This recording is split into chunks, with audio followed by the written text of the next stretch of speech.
Masya Allah, ajib ya Ustaz ya, pemandangannya Ustaz. Iya, ajib banget Masya Allah. Alhamdulillah. Cuman sayang ada anjingnya. Oh gitu Ustaz. Emang bagaimana Ustaz dalam Islam Ustaz, hukum melihara anjing Ustaz? Yang melihara anjing kan dalam Islam tidak boleh. Rasulullah SAW menyebutkan maniktana kalban, siapa yang memelihara anjing, maka setiap harinya kata Rasulullah pahalanya akan berkurang 1 qirot. Masya Allah. Rugi sekali kalau kita amalan kita setiap hari berkurang 1 qirot, 1 qirot, 1 qirot. Itu hanya dengan memelihara jadi berkurang gitu Ustaz? Betul. Karena Rasulullah mengatakan begitu, maniktana kalban, siapa yang memelihara anjing, ya, berkurang dari pahalanya setiap harinya 1 qirot. Nah, kira-kira dalam perkara apa Ustaz? Kira-kira kita bisa kita diperbolehkan untuk memelihara anjing itu? Disebutkan dalam hadis itu juga dari Abu Daud bahwa Rasulullah SAW mengatakan maniktana kalban illa, kata Rasulullah, kalbu masyiyah au said. Siapa yang memelihara anjing kecuali anjing untuk menjaga binatang ternak, atau anjing untuk menjaga tanaman yang sifatnya itu untuk keperluan dan dibutuhkan begitu, atau anjing berburu, maka itu diperbolehkan. Kenapa? Karena kaidah mengatakan bahwa sesuatu yang diharamkan saddan lidzari'ah menjadi boleh ketika ada hajat, dan ini ada hajat, ada kebutuhan begitu, di mana kita butuh untuk menjaga binatang ternak kita dari serigala misalnya, atau anjing tersebut kita gunakan untuk berburu. Karena di zaman dahulu ya mereka menggunakan anjing-anjing untuk berburu rusa ataupun yang lainnya. Maka yang seperti itu ya diperbolehkan oleh syariat kita. Kira-kira apa batasan-batasannya Ustaz? Dalam kita misalnya melihara anjing begitu, terus batasan-batasan apa yang perlu kita ketahui gitu Ustaz? Ya jelas. Pertama bahwa kalau kita memelihara anjing, jangan sampai kemudian anjing itu kita masukkan ke rumah. Karena Nabi SAW mengatakan, innal malaikata la tadkhulu baitan fi kalbun wala surah. Malaikat itu tidak akan masuk ke rumah yang ada di dalamnya anjing, tidak pula ada padanya gambar-gambar bernyawa. Berarti kalau kita simpan atau kita pelihara anjing itu atau kita simpan di dalam rumah, menyebabkan akhirnya malaikat rahmat tidak akan bisa masuk ya ke dalam rumah kita. Dan kemudian juga yang kedua, kita berusaha untuk menjadikan anjing itu pada satu tempat yang menyebabkan tidak terkena jilatannya. Karena jilatan anjing itu kan kata Rasulullah SAW najisnya berat ya. Berat Ustaz. Kata Rasulullah SAW, idza walaghal kalbu fi ina'i ahadikum, apabila anjing menjilat bejana seseorang, falyaghsilhu sab'an, hendaklah ia mencucinya 7 kali, ulahunna biturab, yang pertama dengan tanah.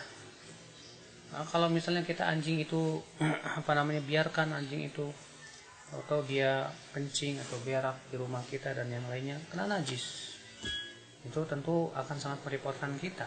Terlebih juga malaikat rahmat tidak akan masuk ke dalam rumah kita. Nah, di sini juga kita harus jangan sampai anjing itu ya mengotori rumah kita dengan najis-najisnya, atau malah menjadikan malaikat rahmat tidak mau masuk ke dalam rumah kita. Berarti kalau memelihara anjing itu kita harus memahami kaidah-kaidah seperti itu ya Ustaz ya? Iyalah, harus kita pahami betul, agar kemudian tidak malah merugikan kita. Jadi di masyarakat luas Ustaz, kan kita tahu banyak mereka tuh yang memelihara anjing Ustaz. Dan ini makin diperparah dengan yang mereka lihat itu contoh-contoh yang ada di TV misal Ustaz. Betul. Mereka melihat banyak selebritis baik dari dalam negeri maupun luar negeri yang mereka punya anjing-anjing yang walaupun notabene anjing-anjing hias misalnya kan, bahkan diperlombakan Ustaz. Dan mereka berhubungan bebas gitu Ustaz. Iya. Maksud berhubungan bebas di sini mereka memeluk, bahkan mencium, dan mereka nggak merasa risih atau jijik dengan segala air liurnya dan lain-lain Ustaz. Betul. Bagaimana Ustaz kira-kira? Itulah fenomena, iya. sudahlah masyarakat kita ini jauh dari pemahaman yang benar terhadap agama. Sudah begitu juga tontonannya itu mengesankan kepada mereka yang awam seakan-akan bahwa itu sesuatu yang lumrah saja begitu. Sehingga ya jatuhlah mereka dalam berbagai macam penyimpangan. Padahal agama kita sudah menjelaskan bahwa memelihara anjing itu tidak diperkenankan. Ya, bahwa anjing itu bisa mengusir malaikat rahmat dari rumah kita. Kecuali ada tujuan-tujuan yang tadi itu, Ustaz ya. Betul. Ustaz. Terus hikmah pelarangan anjing ini dalam Islam apa kira-kira, Ustaz? Yang bisa kita ambil? Hikmahnya besar sekali. Kenapa demikian? Karena terkadang seseorang itu terpengaruh dengan binatang peliharaan. Contoh misalnya ketika Rasulullah SAW mengatakan as-sakinatu fi ahlil ghanam. Ketenangan itu pada pemilik kambing. Pemilik kambing. Orang yang biasa memelihara kambing, di mana dia biasa bergumul dengan kambing, itu akan memberikan sifat yang baik begitu. Apalagi kambing itu kan binatang yang berkah. Demikian juga kata Rasulullah SAW, wal fakhru wal khayala fi ahlil wabar. Ya, adapun kecongkakan, kesombongan, ya, itu terletak pada ahlul wabar yang mereka tuh biasa memelihara unta. Itu menunjukkan bahwa binatang pelihara itu bisa mempengaruhi. Apalagi ya orang yang memelihara anjing, berarti tentu dia akan setidaknya terpengaruh lah ya dengan sifat anjing itu sendiri. Walaupun tidak memakan dagingnya, Ustaz ya. Walaupun tidak memakan dagingnya. Ini yang pertama ya. Apalagi dalam Al-Quran ketika Allah menyebutkan tentang sifat-sifat anjing ternyata tidak baik sekali. Seperti Allah menyebutkan tentang perumpamaan ya, watlu alaihim naba alladhi atainahu ayatina fansalakha minha. Bacakan kepada mereka kabar tentang orang-orang yang kami ajarkan kepada dia ayat-ayat kami. Kemudian ia lepas dari ayat-ayat kami itu.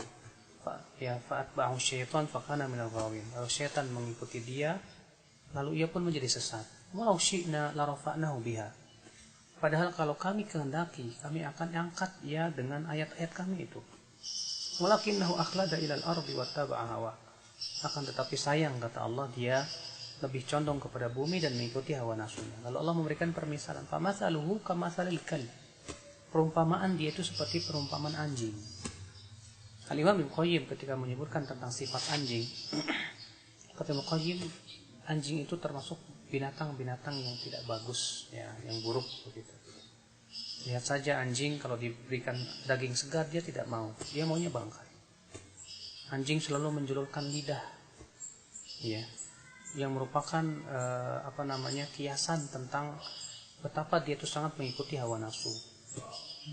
Sehingga Allah Subhanahu wa taala ya sering kali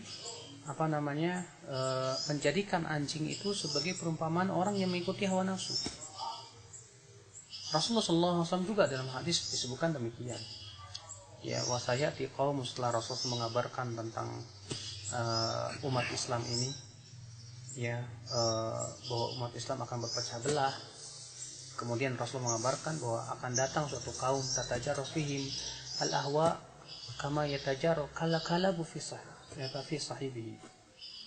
Akan datang suatu kaum yang mengalir dalam tubuhnya hawa nafsu sebagaimana penyakit rabies anjing itu mengalir pada tubuhnya. Ini juga perumpamaan yang sangat buruk sekali. Nah, ini diantara hikmah kenapa kita dilarang untuk memelihara anjing. Diantara hikmahnya juga sudah kita sebutkan tadi, bahwa anjing malah menyebabkan malaikat rahmat tidak mau masuk ke dalam rumah kita. Ya. Dan ini jelas kerugian. Demikian pula menyebabkan kita berkurang pahala kita. Belum lagi najis-najis yang ada pada anjing, ya, yang ada pada air liurnya, demikian pula pada kotorannya, ya. Nah itu perkara-perkara yang di antara hikmah-hikmah yang agung. Kenapa kita dilarang oleh Allah dan Rasulnya untuk memelihara anjing begitu? Oh gitu ya, Ustaz. Syukran, Ustaz, atas penjelasannya, Ustaz. Iya, Ustaz, ngomong-ngomong udah masuk waktu sholat, Ustaz. Iya, sholat aja dulu ya. Sholat. Oke.